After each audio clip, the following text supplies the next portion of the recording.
All right, welcome everyone to our last Shabbat class.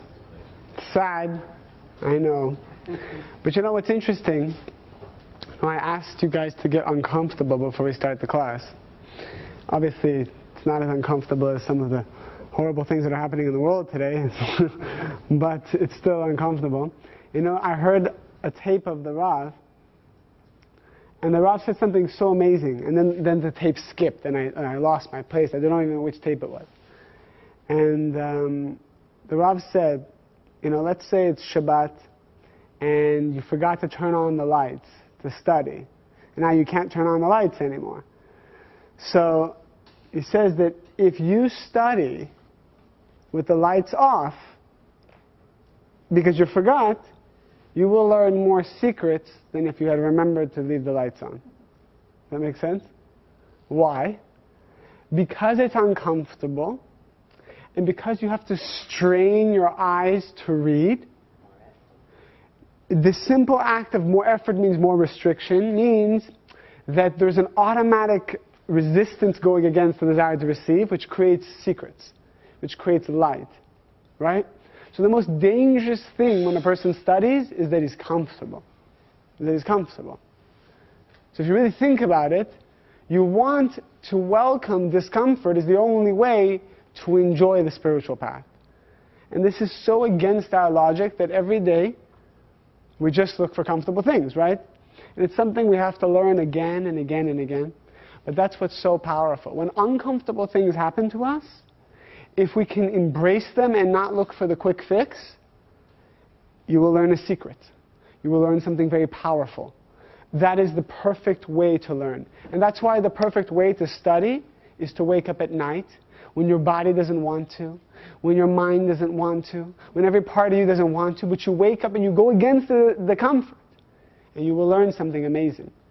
If you have a blockage with study, or you feel like you can't understand the Zohar, you can't understand something, then wake up in the middle of the night. The fact that it's the middle of the night, it's already powerful, but the fact that you went against your comfort makes it even more powerful. Does that make sense? Okay, very good. Take that concept and share that with the person next to you right now, real quick. Share that concept with the person next to you. Go for it.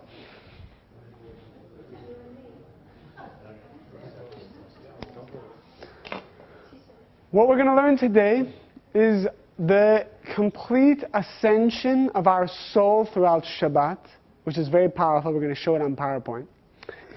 And we're also going to learn about what happens during the third meal, which is considered to be the highest level of Shabbat. Okay? And what each one of us can tap into during that time. Now, some concepts we need to know beforehand before going into this. Number one, on Friday night and Saturday morning, we receive what's called the 3 parts of the extra soul. So how many parts are there to this extra soul? 3. We receive 3 parts, okay? They're called Nefesh, Ruach, Neshama. We receive 3 parts on Friday night, and we receive 3 parts on Saturday morning, okay? And we receive them throughout the connections, okay? For the men, we receive them through the prayers, and the women naturally receive them throughout the night. Now, without praying. Now, what are the difference between the 3 parts we receive Friday night and 3 parts we receive Saturday? Just as education. What is the difference between the 3 parts? The difference is on Friday night, we receive the 3 parts connected to the female aspect, and on Saturday morning, it's from the male aspect. Okay? 2 different aspects. We always need male and female to come together. All right? Now, what happens when a person receives the extra soul? What happens to his vessel? You get what? Expands. So what is really happening is you're expanding your desire to receive. Expanding your desire to receive, which you're going to see is a vital concept in today's class. Expanding your desire to receive. If we don't learn how to expand our desire to receive, you can bring all the light you want, and it's going to short-circuit you.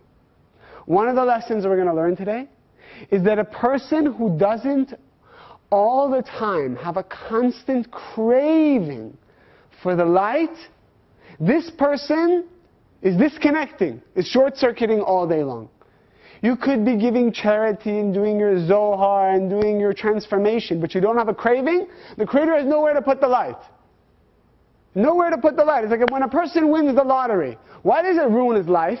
Because he doesn't have a vessel to hold the wealth. But he's wanted this money all his life. But he doesn't have a vessel to hold the energy. So how important is it for each one of us to build our vessel? Meaning, to say that I really want. Because Satan's main job is to satisfy us. To make us feel content. To make us feel, wow, I feel good right now. Every time I feel good, what's happening? What's happening? You're disconnecting. That's the paradox. Why? Why are you disconnecting when you feel good? Because the vessel shrinks. You don't crave the light anymore. It shrinks. And because it shrinks, there's nowhere for the new light to come. And that's why a person has chaos every time they succeed. Every time a person succeeds, immediately there's chaos. Why? Because his desire to receive shrinks. Okay? That's one lesson. Zerampin and Malchut. We learn that Malchut relates to our current self. And Zerampin is the perfect version of you. Okay? Now I want you to close your eyes for a moment. Okay? Close your eyes. And I want you to visualize in 5 years who you're going to be. If you see yourself as the same person, that's a big problem. Just a little bit older, there's a little bit problem. Who will you be in 5 years? Do you actually see that you're someone that will be able to understand auras? Do you actually see that you're someone who will be able to understand a person just by looking at them? Do you see yourself as someone who can remove chaos just by desiring it? Are you this person? Or do you find yourself just someone studying some more Kabbalah? Maybe you haven't shaven a little bit and you're sitting in the back of Shabbat. Is that you? And then when someone asks you a question, you're annoyed because you're in your prayer. Which one are you? Or are you the guy that instead of being in the back, you're in the front? And you're looking, you're excited because you're looking for every opportunity to reveal the sparks of light. Because there's 2 paths of every Kabbalah student in the world. It's that they become satisfied and their vessel shrinks, but they become knowledgeable, which is always the fascinating thing. Or the desire expands and they become alive in the awaken. Now you can open your eyes. You know, most students come to me and say, you know what? I see this guy, he's been here 20 years. He's so unsuccessful. I don't want to be like that. And just because someone's been here for a long time, it doesn't mean they're studying Kabbalah. It means they're receiving Kabbalah, but it doesn't mean that they're becoming a Kabbalist. A Kabbalist is every day someone whose desire expands. Because a righteous person's desire gets bigger and bigger and bigger to hold more and more light. If my desire gets smaller and smaller and smaller, it means that I'm not actually studying Kabbalah, I'm doing something else. Right? So visualize yourself in 5 years, and hopefully what you saw is the most amazing person that has gifts and abilities you didn't know you could possess now. This is very important. And that's what Zerampin is. Every time you hear the word Zerampin, it should awaken inside of you the desire for greatness. The desire of your personal greatness. Okay? Now something that I use for myself that my teacher taught me is, what is one unique gift or divine ability you wish to have that you don't have now? Something divine, like the Kabbalists used to have. Someone tells me that they hope that they can be in 2 places at the same time, like physically. Like you can actually get 2 things done at the same time. Meaning from this side of the world to the other side of the world. Like that's what the Kabbalists used to do. They used to be in 2 places at the same time. Logically it doesn't make sense. Or some people wish they can heal. Some people wish they can see angels. Some people wish they can read auras. Some people want to be able to open the Zohar and just understand any secret that the Zohar is saying. Some people want to feel pleasure when they share and pain when they receive. Because right now, what is it? The other way around. Right? So I want you to write down right now, what is one divine attribute and gift that you've always wanted to have? And you know, you see the Rav, you see people who have these gifts. What is a desire of a divine gift that you wish to have? Write it down. And if you don't really know yet, write down whatever I said that was most exciting.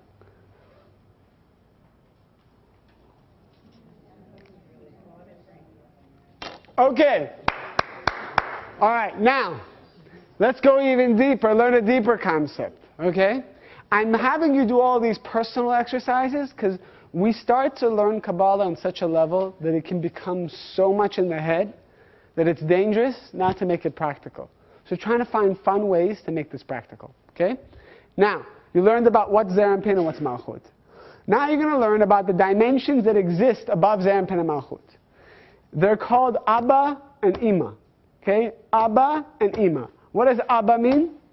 It means father. And what does Ima mean? It means mother. So that Abba and Ima. Now, they also correlate to Chokhmah and Bina. Okay? But when you see a certain world, this is called the world. Sometimes a world has 10 dimensions. And sometimes a world has how many dimensions? 5 dimensions. When there's 5, they get different names. When there's 10, it's Chokhmah, Bina, Chesed, Gevurah, Tiferet, Netzach, Hod, Yesod, Malchut. When it's 5, they have different names. What are those names? Keter becomes Atika, Kadisha, and Arich and Pin. Okay, it's like 2 parts. Chokhmah becomes Abba, Bina becomes Ima, Zeir Anpin stays Zeir Anpin, and Malchut becomes something else. You don't need to know it right now. It becomes something called Nukva. Okay? Now, this is important. This is not consciousness, this is knowledge. You need to know this. Okay? What is Abba and Ima? What is one of the 10 commandments? Is always to honor your parents, your father and your mother. Why? Why is this so important? Think about it. Don't kill, don't steal, don't have an affair, and respect your parents. It seems like it's so, not even correlating. Why is it so important? Because Abba and Ima are dimensions that are always together. They're always having a constant intercourse or interaction. It's like light and vessel always connecting to each other all the time. It's not like Zeir Anpin and Malchut that we feel disconnected and we have to make an effort to connect. Our spiritual parents, Abba and Ima, are always together creating this amazing, amazing intercourse of light. That light is the light of the final redemption. Okay? That is the light of the Messiah. Okay? You're going to see how it's all connected.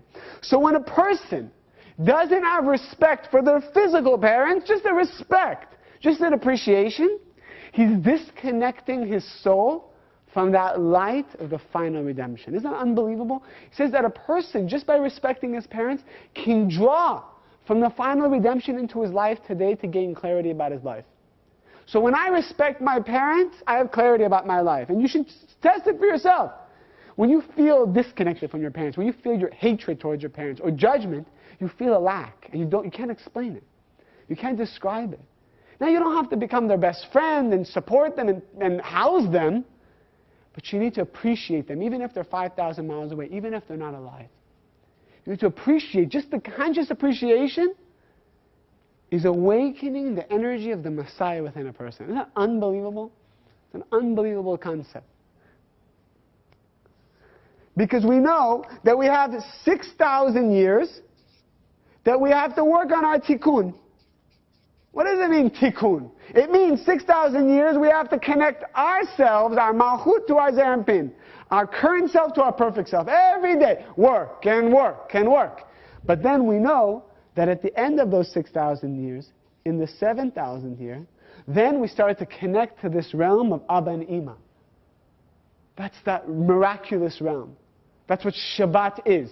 Shabbat is the 7th day, the 7,000th year.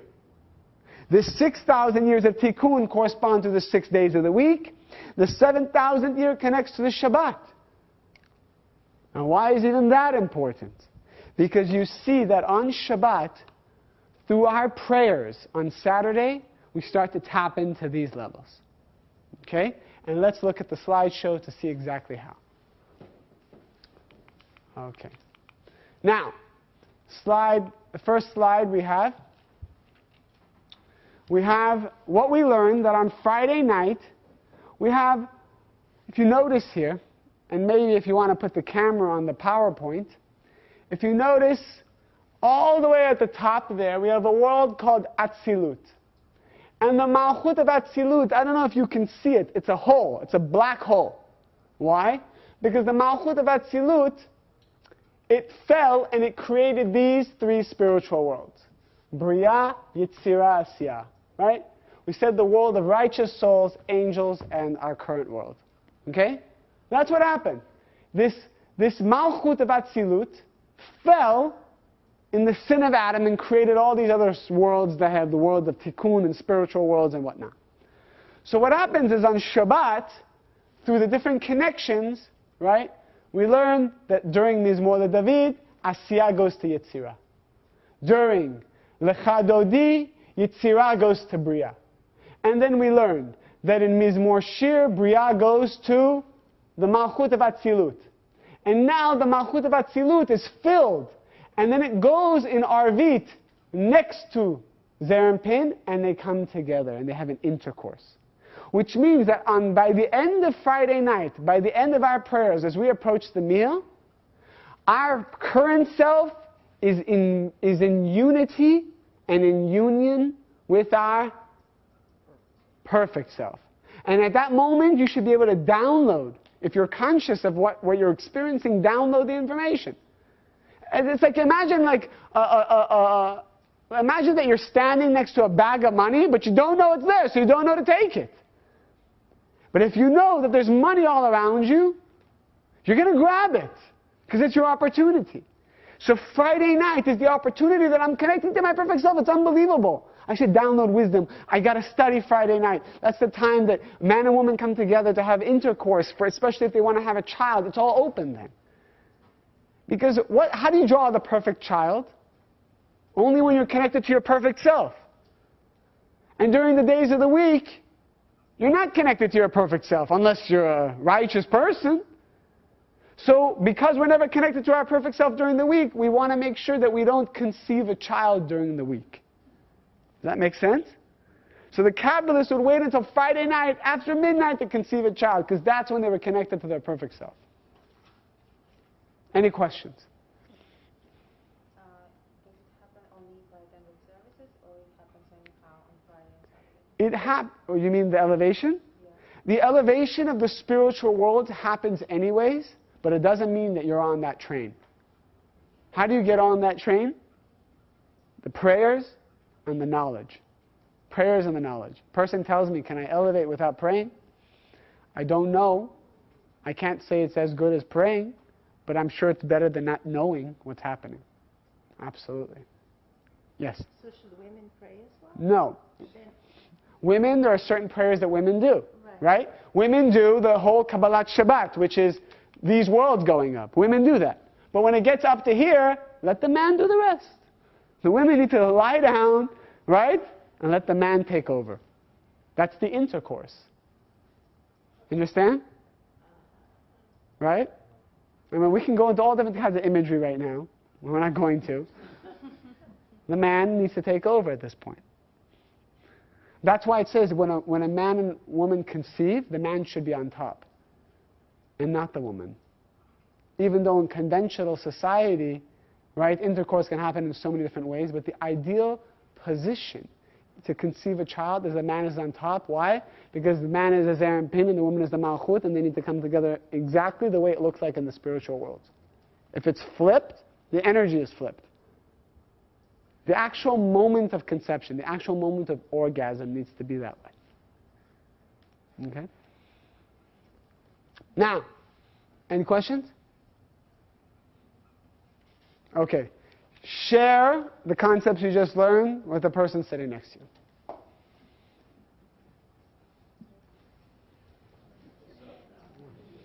Okay, guys. Questions? Yes. We understand being conceived on Shabbat. Is there a special significance if someone is born on Shabbat? Is there a special significance if someone is born on Shabbat? What do you think? Huge significance. If you're born on Shabbat, if you're born on a holiday, if you're born on Rosh Chodesh, it means that you have an additional vessel within your soul to hold the light and to hold the wisdom. A person who was born during any of those times has an additional responsibility, and he has an additional ability to connect to the light of the Creator. Absolutely. The same way as if you were also a firstborn. If you're a firstborn, you also have an additional expansive vessel. Okay? And some of you should research to see if you were born in a special time in history. Absolutely. Okay? Yes? Did I hear you correctly when you said that once you're in that perfect state and then there's union between the man and the woman, that you can draw down the perfect soul? You can draw down the most ideal soul when a man and woman have intercourse Friday night after midnight. Because both of them have now reached their perfect state. Right? Because what kind of... The more spiritual, righteous child will come to two normal people or two people who have worked on their tikkun for lifetimes? Their lifetimes, right? But of course, we're not at that level. So Shabbat teleports us into the future when we are connecting to our perfect self. Zeir Anpin. So when you say ideal, though, you mean ideal for the parents to continue doing their work? The ideal child? It means like the child that also has the spiritual surrounding light, like has protection, has the angels it needs, it has the vessel to understand spirituality. Because sometimes you have a child and it feels totally separate from you and doesn't want to connect spiritually in any way or anything, and it's painful. So you want to be able to make sure that all the conditions are right. Now, if all the conditions are right, and you still draw down a soul that is completely distant and whatever, then that's exactly what was needed for the tikkun. Understand? But we want to make sure that the conditions are right. And that's the most ideal condition to conceive a child in. And someone else asked a question, so all those Shabbats that I didn't know that was happening, I didn't connect? And the answer is, by not knowing, you're not short-circuiting. You're just not benefiting from the wealth of energy that exists. So just by learning this class, every Friday night for the rest of your life, you're receiving 1,000 million times more energy than you ever did before, just by knowing.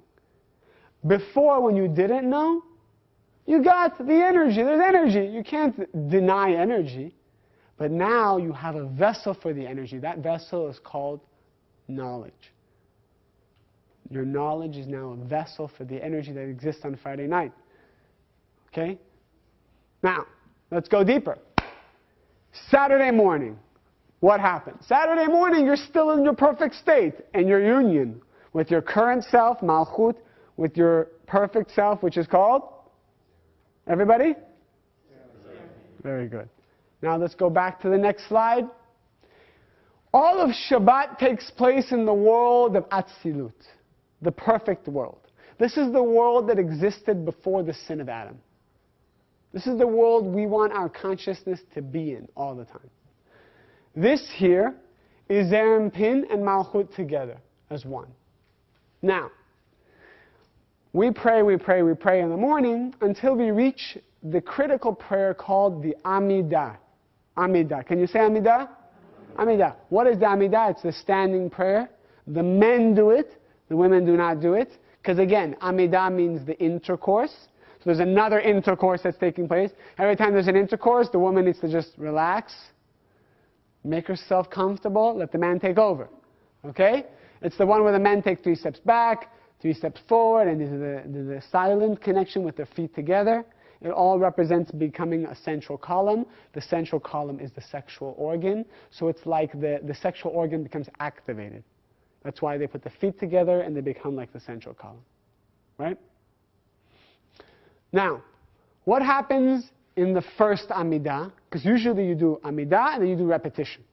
In the first Amidah, okay? In the first Amidah, and the first Amidah, I didn't write it. It goes to Netzach Hod Yesod of Abba and Ima. Okay, remember, what's Abba and Ima? It's the energy of the Messiah. So already getting close to the energy of Messiah. This is Abba, this is Ima. Within Abba, you have 10 dimensions. Within Ima, you have 10 dimensions. In the first Amidah, you go to Netzach Hod Yesod. In the repetition, you elevate to Chesed, Gevurah, and Tiferet, which is what this picture shows. This picture just jumped to the second Amidah. Okay, does that make sense? There's 2 Amidahs. You do one silently, then we do one as a repetition all together. Both combined elevate you to Chesed, Gevurah, and Tiferet of Abba and Ima. This is a high spiritual level. You can imagine that just by you connecting to your perfect self, that's already unbelievable. Now you're starting to penetrate the energy of the Messiah, like the final redemption. So we're getting to higher levels of energy. At that moment, that's where the Torah can be revealed. Okay? Now that the Torah can be revealed, you learned in last class, the Yesod of Abba, which is this right here, is now able to come and shine into the world. That's the energy of the Torah, coming through the Yesod of Abba. Why is it that the Yesod of Abba can be revealed? Because we just elevated above it. Make sense? You can't just read the Torah Friday night. You can't just read the Torah before you pray.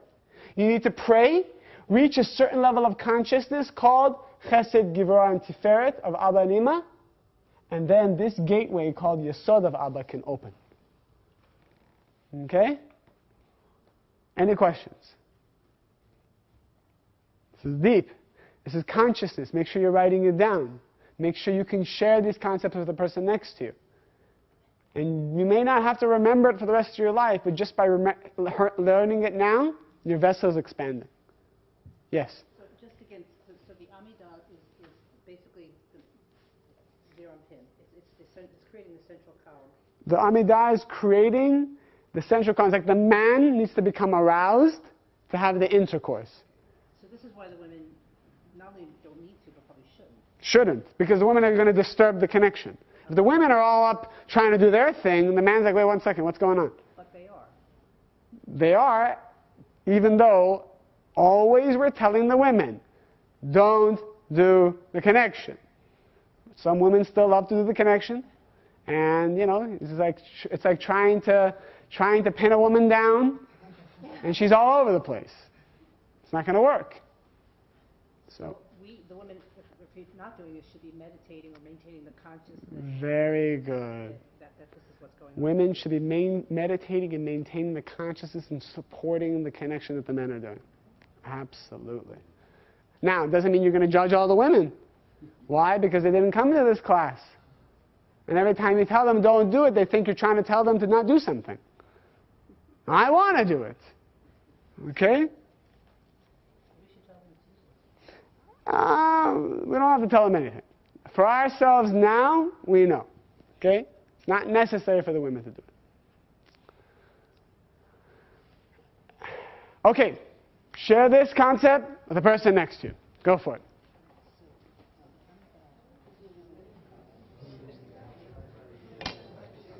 Okay. Now, let's go higher. Yes.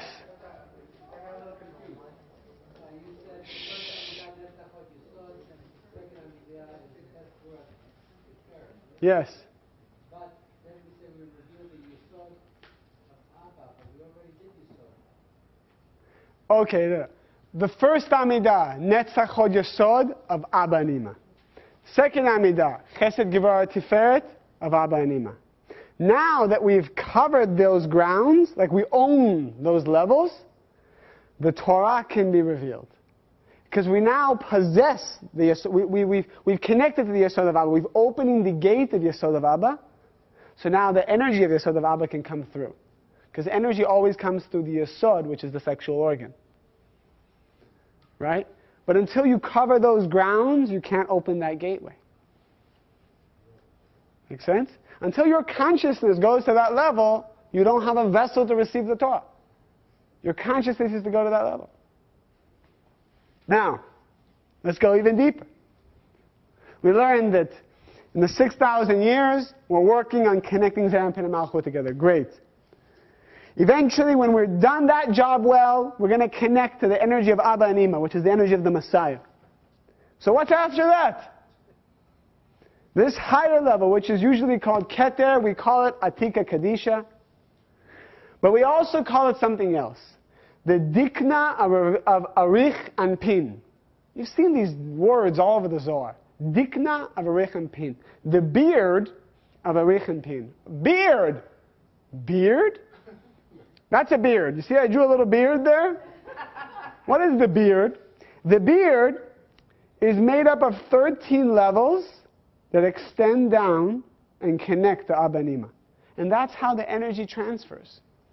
That's why the religious, they wear the beards. Right? What's the beard do?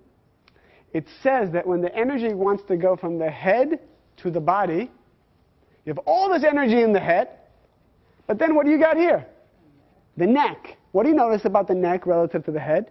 It's much smaller. So how do you get all this energy in the head to go to the body through a small neck? It says that the excess energy bursts through the beard and connects. And that's what the beard is. It creates the balance of energy. Does that make sense? Now, do I need to have a beard that goes down to my ankles? No, one of the halakha is just to be able to hold it with your fingers. So Yehuda Berg once told us. Just to be able to hold it. You do a Gillette shave. Gillette shave, you can't hold it, so you don't get the beard. Now, does that mean that now you're disconnected from the light? No. But if you got a little bit of that stubble, you got this slight energy balance happening. That's all. It's a slight energy balance. That's why you'll never see the teachers without a little bit. Because especially for a chevre, that all day long their job is to disseminate energy to people, they need to make sure that they're fine-tuning even their physical body all the time. And that's the purpose of the beard. Same with the kippah. The kippah creates the restriction. It's all energy. Even those, those little curly things? Yeah. Right? What's the point of that? Because there's energy bridges that need to be occurring here as well. So that hair draws energy from the top to the lower part. Okay? But that's all really what a sideburn is. So you're never going to see a teacher shave his sideburns off. Yes? Do women do it with their hair? Women, it's another story. I don't know. I didn't see the technical aspect of the women. I don't know. Okay? Now, after the Messiah, it says that we go to the endless. After the 7,000th year, we go to the endless. So, what happens? We read the Torah. Then we do the Musaf, which is again another standing prayer. Musaf, again this Musaf. What does the Musaf do? It takes you up to Keter Chochmah Bina. You get to the top of Abba and Ima. And that's why we do the Keter, which we say connecting to your stem cells, embryonic state, the seed level of everything, because you're literally going to the point where the endless begins. Okay? And now, after that, you go home. We go to the second meal. You enjoy the energy of the meal. You have to now eat food to connect to that energy.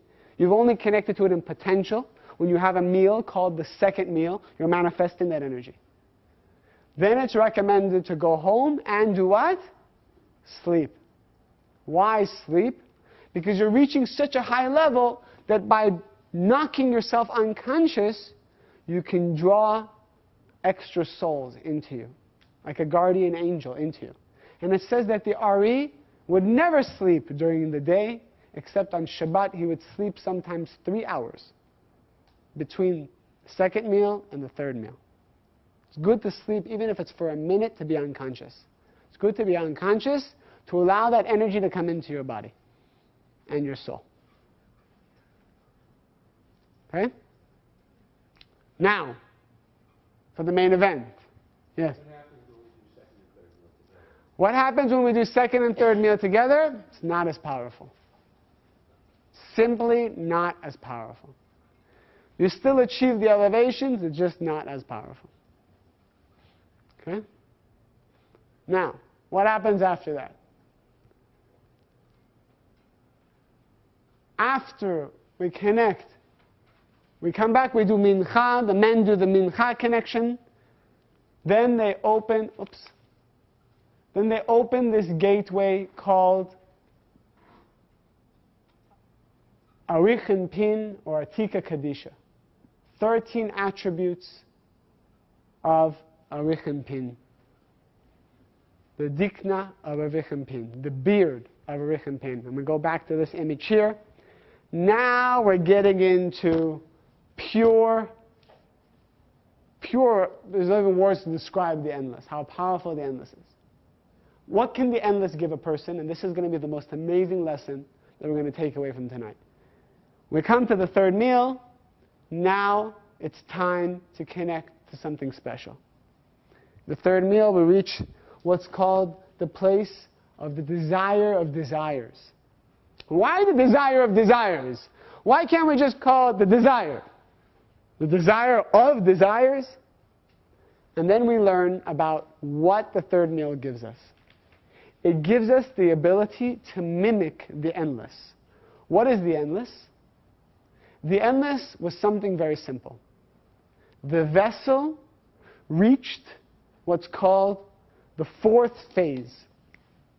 The vessel got to the fourth phase, which is intense craving for the light. And then the light came down into the vessel, and the vessel rejected it. That's all that the endless was. Light, intense craving, fourth phase craving, and then restriction. That's it. And that is the most powerful sequence of events that we need to mimic in our lives today. There's one vital thing that we don't teach in our classes that much. We teach about restriction, restriction, restriction. But restriction only came after what? After what? Intense craving for the light. Meaning, if a person doesn't have an intense craving for the light, his restriction means nothing. What are you doing? Restriction. Restricting what? Restricting a little bit of light. A little bit of light. That's all it is. If you don't want the light, you're not getting the light. So every restriction you do is just on a little bit of light. Oh, but my life is so cumbersome and burdensome. And oh, that's a little bit? That's only a little bit, because your vessel is not a craving. If you wake up in the morning and you go, I want the light, then every challenge you experience that day is only going to give you $1 of light. But when you establish your vessel in the morning of, I want it all. I want the big things for my company. I want the big things for my family. I want to know all the spiritual knowledge. I want all the secrets. I want to know everything. Then that becomes your vessel. So every challenge, it could be the same challenge. Every challenge you experience pays you now what? Millions of dollars worth of light. Same challenge, different vessel. You're already going through the challenge. Wouldn't you want the payoff to be more? How do you make the payoff more? Expand your desire. The number one problem of students who have been studying for 5, 10, 15, 20 years is their vessel shrinks. You talk about all these teachers who left the center.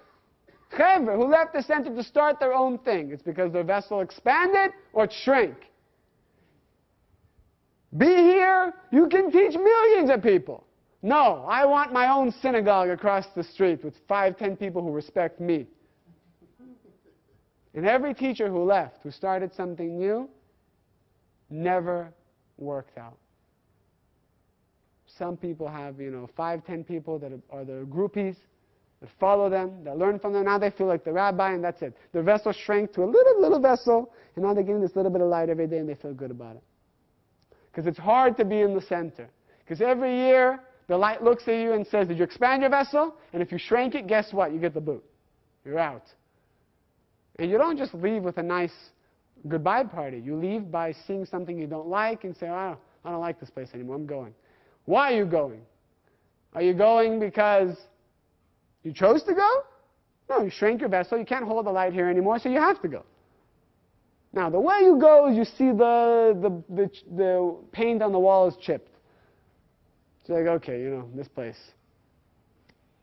Yeah, but you had a child here because of Kabbalah. You had miracles. You got married because of Kabbalah. The Kabbalah saved you from cancer. Yeah, but look at the way he's treating me.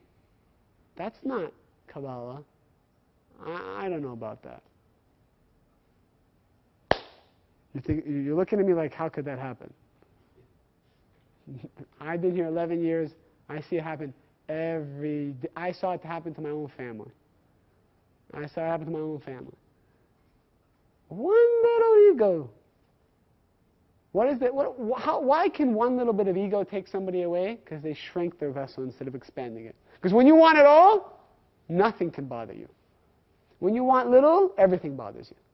How do you know someone has a small vessel, everything bothers them?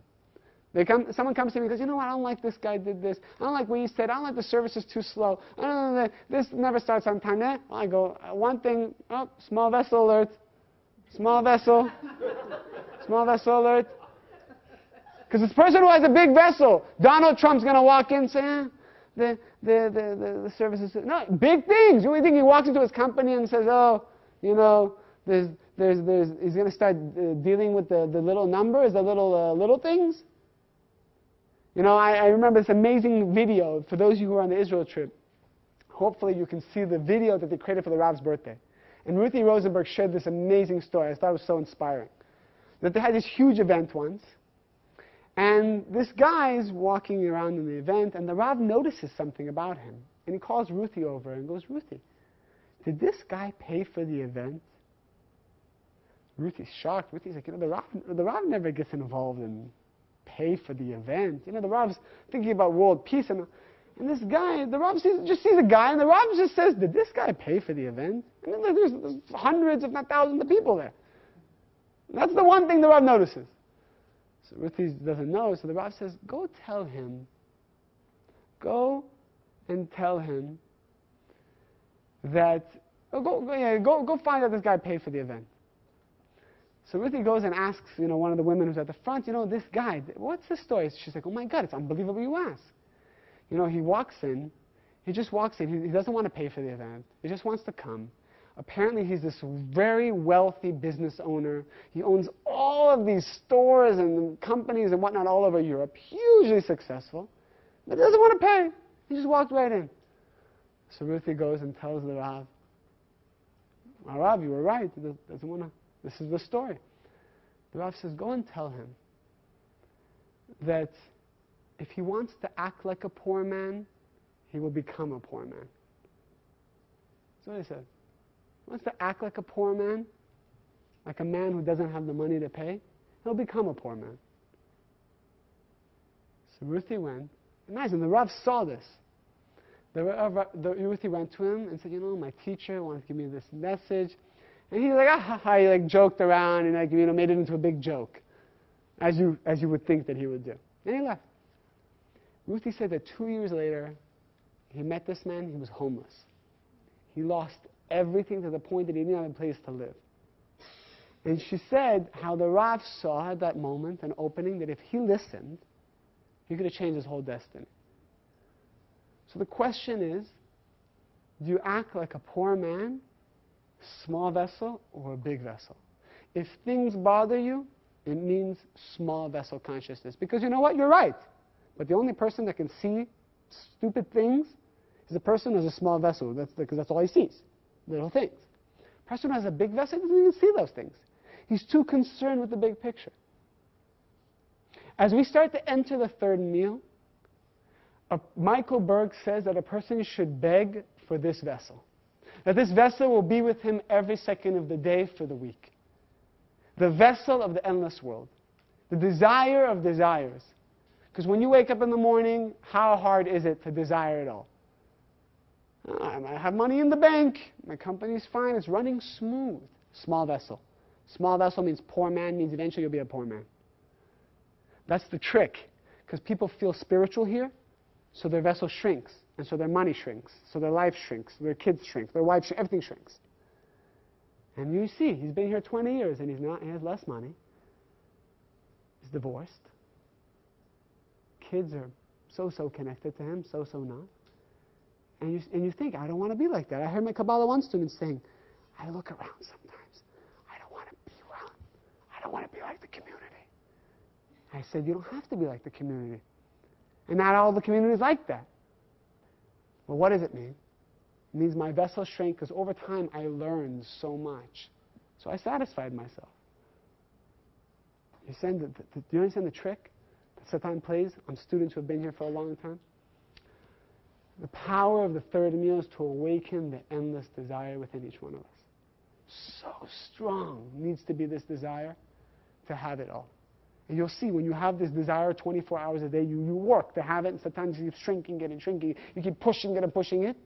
Business will come. Things will manifest. Amazing things will open up. Amazing things. But a person with a small desire, small things. Small things, business will shrink. And customers will say, you know what, they'll just find somebody else. They will not buy from you anymore, and for no reason, because your vessel shrinks. You can't handle 100 clients anymore. You can only handle 50. When you start to see things you don't like, so you can only handle 20 clients. It's not that you're being punished, bad person. You're not being punished. You just made a choice to shrink the vessel. It's an amazing concept. It's an amazing concept. You know, one of the Chevra went to Michael Berg and said, what do you do when you just don't desire to work on yourself anymore? You don't desire to even be on the path. You feel numb. So Michael Berg thought about it for a moment. He said, there's only one solution, the third meal. He said, you have to wait for the third meal and ask for the desire then. There's no other way to get that desire. Because Rav Ashlag says, you have to desire the desire. And if you don't have that, you have to desire the desire the desire. And when you can't do that, there's only one thing left. What is that? Third meal. So when you're coming to the third meal, you meditate. Help me expand my vessel, because that's all that you need. When you expand your vessel, the light will come. The light will come. And then, you need to do restrictions, and et cetera, et cetera.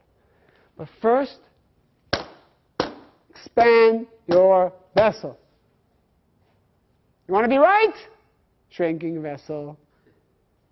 You want to give your opinion? Shrinking your vessel. You want to be fair? Oh, that's the shrinkiest vessel. Fair. People who want things fair, little tiny bit. You want the light? There's only one thing. Expand your vessel. Let it go. Let it go. Does it make sense? Because you haven't gotten the light for it to make sense to you yet. That's it. Expand your vessel. Expand your desire. Crave the light every second of the day. Crave it. When you walk into a class, come with a fourth phase. Don't come with a first phase. Come with the first phase. Betty's going to ask you, what'd you learn? I learned about Abba and Ima, that there's something called Abba and Ima. That's the first phase. Someone who came in here like this, I want to know. They'll be able to channel like Rabbi Shimon to Betty and tell Betty huge secrets. And you'll be able to tell Betty things I didn't even say. Your brain will start to develop its own secrets, like a factory of secrets. Small vessel, this will be your class. You sleep, you wake up when you hear something interesting. Oh, that's the way it's going to be. Yes? Just a little explanation, because you threw me a little off here.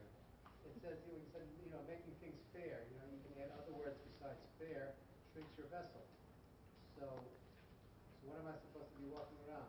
Making things chaotic? No, not making things fair. So where are we in this? When a person wants things to be fair, You know how he fights? That's not fair. When you hear someone say, that's not fair, he's shrinking his vessel as he's saying those words. That's not fair could be for a lot of different things, you know, it's like, whatever. Name anything. What's not fair? It could be, you know, you saw something happen on the street and you say, that's not fair. You know, As soon as you say it, you shrink your vessel. Instead, you need to say that's exactly what needs to happen. Now you expand your light, you expand your vessel, you receive the light, now you can help. If you judge, because look, who created that scenario? The Creator did. So what are you really saying? The Creator is bad. So you shrink your vessel, you don't receive the wisdom you need to help the situation. Anyone that comes to me with any problem, I go, that's amazing. That's exactly what needed to happen. Now, you don't shrink your vessel, you expand it, so you receive the solution. Now you can fix it. The fact that you need to fix the problem, yes, we need to fix every problem. what do you do with words like harmony, balance, stuff like that? You know, where does that come into? What do you mean? When I want harmony and balance? Well, then I'm also shrinking my vessel. You are. Every time you try to have harmony in your life, you're shrinking it. I mean, you've heard the Rav's TLE. The Rav says it every time. Every time you try to get clarity, you shrink your vessel. Every time you try to get fulfillment, you shrink your vessel. Every time you feel satisfied and content, you shrink your vessel. The Rav always says, I heard it this morning on the 10 Illuminations, you're taking a big camera, you see the whole picture. But you just want to focus and get clarity on what this guy looks like. So what do? You zoom. So what do you lose? You lose everything else. Such a paradox. Yeah, but I want to see. I want to know. So what's the secret? You can know for a second. You got to let go. Go back to having a big desire. People forget that part. People feel good. They take the chocolate cake, and then they sit there like this. Let's watch some television. Let's go to bed. And what happened? All of a sudden, fourth phase, gone. But what you got to do, take the chocolate cake. Oh, this tastes so good. I want more. I want more pleasures that taste just like this, but are much bigger. Now, you zoomed in, and then you expand it to your fourth phase. But when you zoom in, and you taste one bite, you say, well, this is so good. Watch. As soon as somebody comes and asks you for a piece of cake, you can get upset. Because you shrunk your vessel. I want my cake. Okay, fine, here. Because now you've got to stretch your vessel out again, and it's uncomfortable. Well, why don't you do it first? Go, I want it all. Someone says, I want some of your cake. Sure, because I want it all. I don't want cake. I want it all. When a person's excited, I know their vessel's big. And we all fall for it. But it's amazing. You know, it's like we need to hear that lesson over and over and over again. And the beauty of it is Shabbat happens every week to remind us, hey, connect to the endless again. Every time the lights go off and you did nefesh, beg to expand your vessel. Don't fall. It's not time to fall asleep. It's like, oh, Shabbat was so long. Fine, they're turning off the lights. It's not the sleeping time. It's the begging time. When the men go to the mikveh before the third meal, how many dunks do? You do 13. Why? To connect to the 13 attributes. The 13 attributes of light that were coming to fill your endless vessel.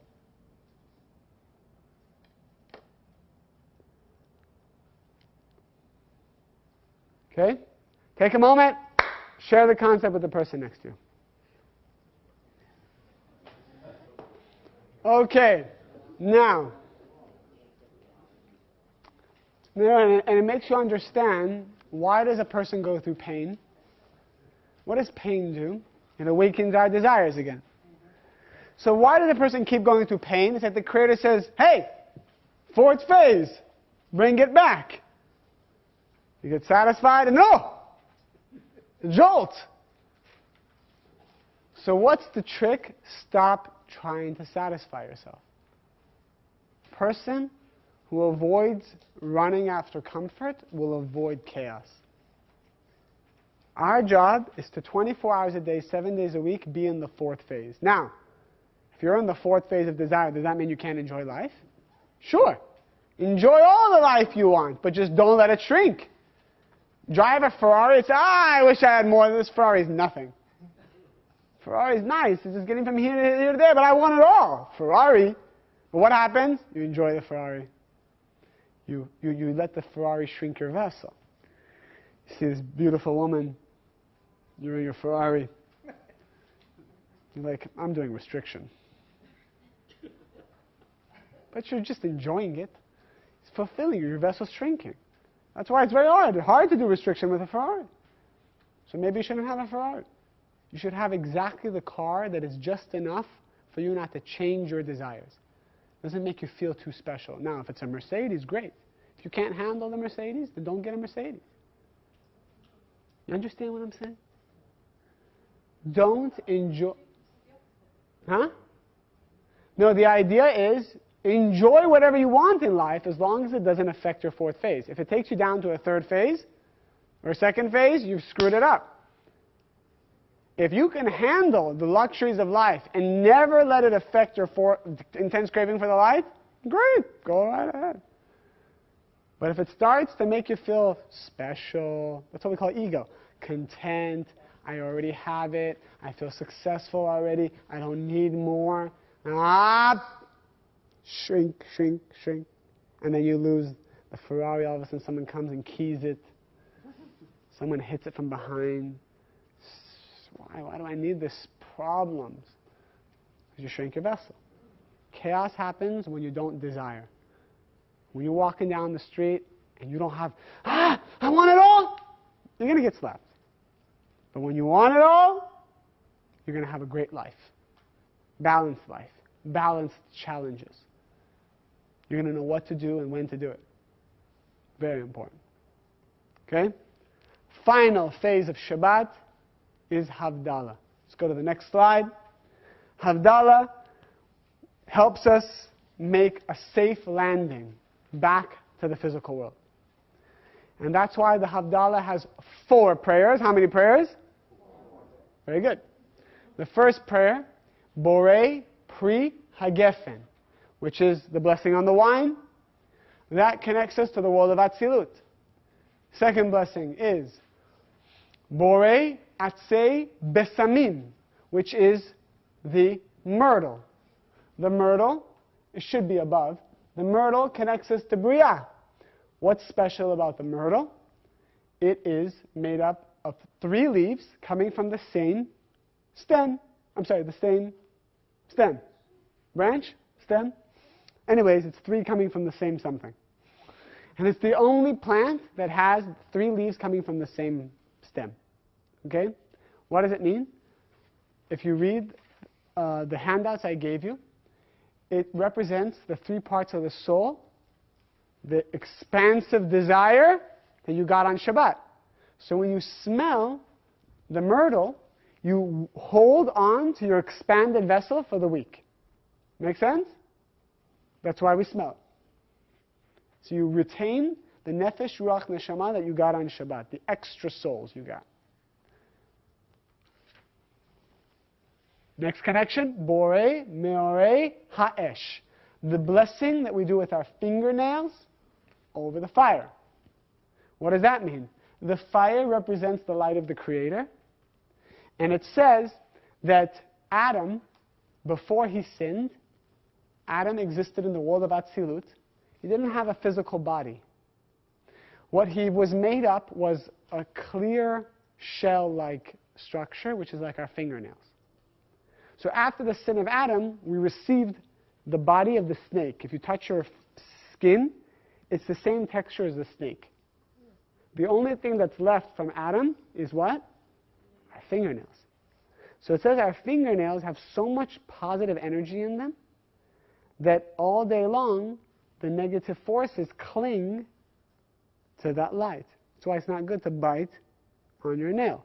Imagine that you have honey all over your fingers, and the ants latch themselves onto the honey. You get it? So you have so much light that the negative forces cling. It says that there's 2,500 negative forces clinging to those nails. You don't want to bite them. You don't want to eat them.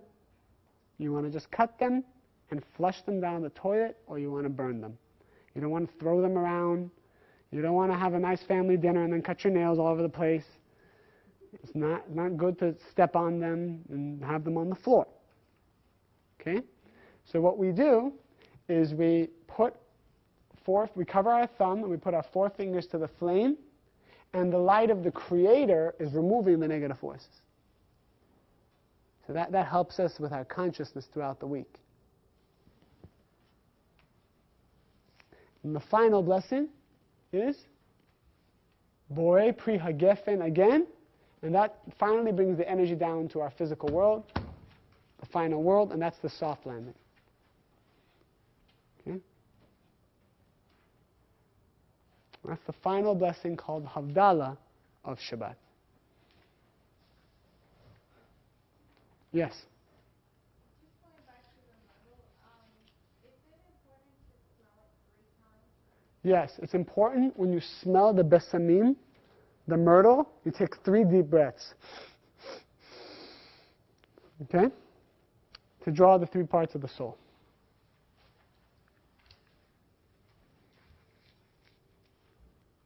All right, guys? All right. Thank you so much.